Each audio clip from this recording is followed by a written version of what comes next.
রাখবো না আমি আমার এই জীবন, যে জীবনে শান্তি নাই।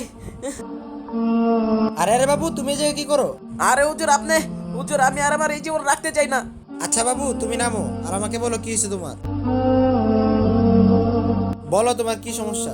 হুজুর আমার যে সমস্যা, এই সমস্যার সলিউশন আপনি দিতে পারবেন? আমাকে বলো তোমার কি সলিউশন লাগবে। ইমাম সাহেব তাহলে শুনেন। আরে কে তুমি, ছাড়ো আমার। আরে কে, ছাড়ো।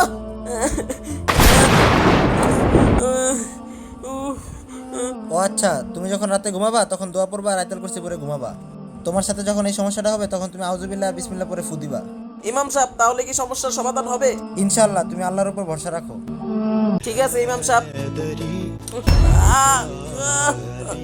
আরে ইমাম সাহেব তো আমারে কইছিল আউযুবিল্লাহ বিসমিল্লাহ পড়ে মুতে। আউযুবিল্লাহ মিনাশ শাইতানির রাজিম, বিসমিল্লাহির রহমানির রহিম। আল্লাহ। হ্যাঁ, সবসময় শোয়ার আগে দোয়া পড়ে নিন। ভিডিওটি ভালো লাগলে কমেন্টে আল্লাহু আকবার লিখবেন।